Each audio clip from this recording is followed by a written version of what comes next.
So guys, in this video, I am going to be starting a new series called Building Your Financial Foundation.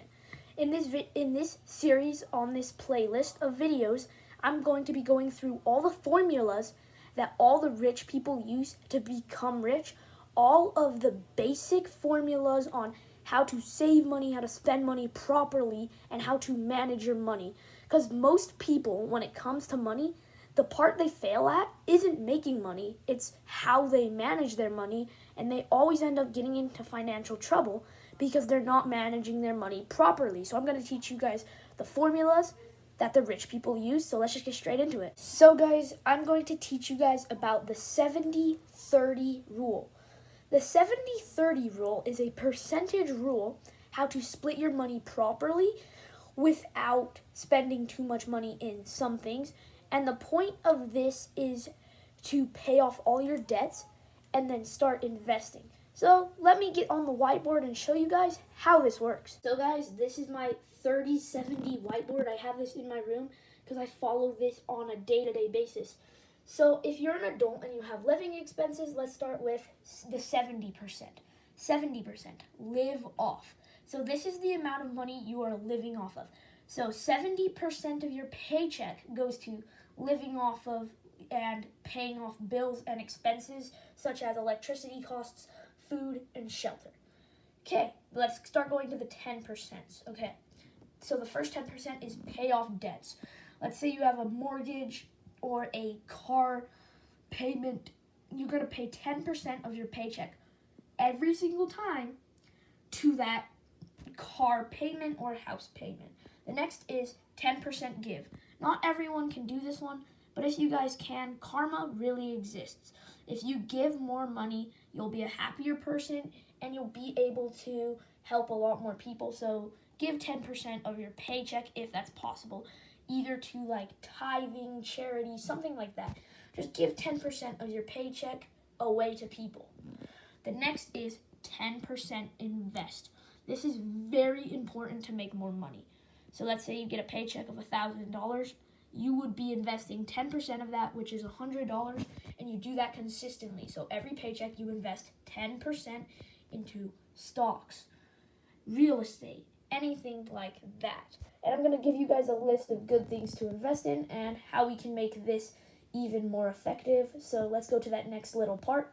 So guys, to make this rule even more effective, this is what you're going to be doing. So you're going to be investing your money now, that 10%, and now you're going to diversify your portfolio a little bit to make it so that if something bad happens to the economy, then you're not going to get hit super hard. So this is called the 30-30 rule. This is 30% in stocks, 30% in real estate, 30% in money management, and 10% in cash or alt. So let's go through this. So until you get to $50,000 to $100,000, you're just going to invest your 10% into stocks, preferably dividend stocks, because those will give you a passive income.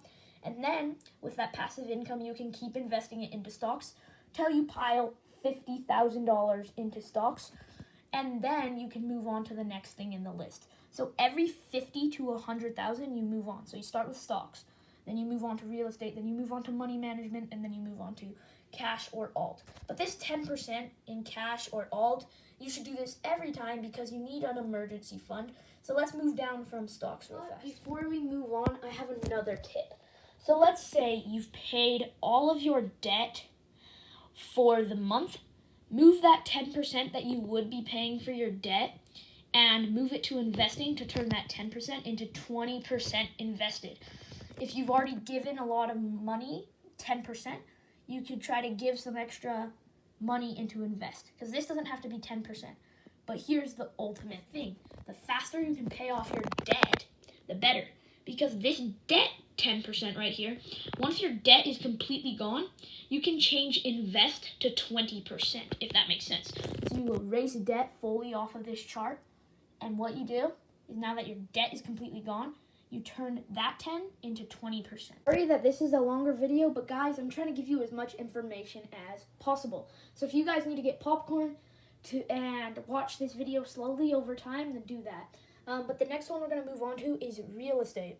Real estate is very expensive, so you're not going to be able to just get into real estate. So this is why you're going to invest in stocks until you've piled up $50,000 to $100,000.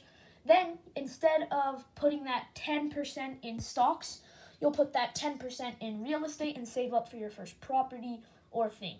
I haven't gotten to this point yet, but I've been watching. This is the millionaire formula. All millionaires basically do this. They buy stocks or some type of investment till they get enough for real estate. Almost every millionaire I've seen buys a ton of real estate because it's a great investment. And that's the next investment I really want to get is real estate. That's my dream investment, but yeah, that's real estate. So 30% real estate. So once you've been able to get your first property, you can start netting income from your real estate and then putting that into your invest. So you'll get even more money to invest into the next thing, which is management, money management. Once you get to a certain point, you're not going to be able to manage all your investments. So this is when you hire someone. This is at the point where you're probably at 500 grand at this point, and you probably want to hire someone to manage either your properties or your stock trading accounts, and you'll probably want to pay them probably around 1% of the money that they make for managing your stuff. But yeah, they'll use your money and they will just do what they want with it, and then you can have them invest that for you basically. So the first one I really want you guys to focus on is stocks, because this is the one you can get in with the lowest amount of money. You don't need a ton of money to start stocks. You can start stocks with $10, $100, $200, as many dollars as you want. But yeah, and then after you can move on to real estate and then kind of move down the list. Cash or alt. This is very important. You always want to be doing this so you have that emergency fund. So basically, cash or alternative is basically just like your savings account. You could pile in some Bitcoin or Ethereum to be an alternative source of cash. But basically, you just want to stockpile cash, silver, gold, whatever, just something that is real wealth and money, and you're actually learning how to save money, because most investors need money saved in case something goes south. So this is basically just your emergency fund that you save up. So hope you guys enjoyed the video, and I'll really hope that you guys come to the next episode on this new series. But yeah, guys, thank you guys so much for watching.